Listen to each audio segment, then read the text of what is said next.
ਲੀਆਂ ਬੋਲੀਆਂ ਪਾ ਕੇ ਫੇਰ ਗੱਲ ਬਣਨੀ ਹੈ ਤਾਂ ਉਹਦੇ ਕੋਲ ਚੈੱਕ ਹੀ ਕਰਨਾ ਇਹ ਸਾਰੀ ਫਿਟਿੰਗ ਉਸ ਤੋਂ ਬਾਅਦ ਹੋਣੀ ਹੈ ਤੇ ਇਹਦੀ ਹੈ ਕਿਵੇਂ ਲੱਗਦਾ ਸੋਹਣਾ ਲੱਗਦਾ ਇੱਥੋਂ ਵੇਖ ਕਲਰ ਚ ਮੁੜੇ ਕਰ ਖਾਈ ਜੇ ਸੈੱਟ ਜੇ ਆ ਕਰਵਾ ਬਾਈ ਤੋਂ ਕਿਉਂ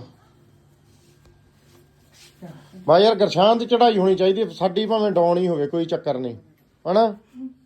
ਆਪਾਂ ਤੋਂ ਉਮਰਾਂ ਟਪਾ ਲੀਆਂ ਉਹਦੀਆਂ ਹੁਣ ਗਰਸ਼ਾਨ ਦੀ ਹੁਣ ਉਮਰ ਆ ਬਾਈ ਹਾਂ ਓਕੇ ਰਿਪੋਰਟਾਂ ਹੈ ਗਰਸ਼ਾਨ ਲੈ ਬਣ ਗਈ ਗੱਲ ਯਾਰ ਕੋਈ ਕਮੀ ਪਿੱਛੀ ਪਹੁੰਚਣ ਨੂੰ ਕੀ ਮਾਂ ਵਾਲਾ ਹੋਣਾ ਹੈ ਅੱਛਾ ਖੜਨੇ ਜੇ ਹੁਣ ਪਹੁੰਚੇ ਉਹ ਬੱਲੇ ਨਵਾਂ ਜ਼ਮਾਨਾ ਆ ਗਿਆ ਪੁੱਤ ਮੇਰਾ ਵੱਡਾ ਹੋ ਗਿਆ ਹੁਣ ਮਾਵੇ ਮੂਵੇ ਲਵਾਉਣ ਨੂੰ ਹੁਣ ਬਣ ਗਈਆਂ ਗੱਲਾਂ ਹਨਾ ਸੱਜੇ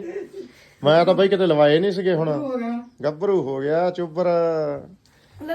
ਹਾਂ ਲਾ ਦੇ ਬਸ ਕਰ ਲਿਆ ਚੈੱਕ ਹਾਂ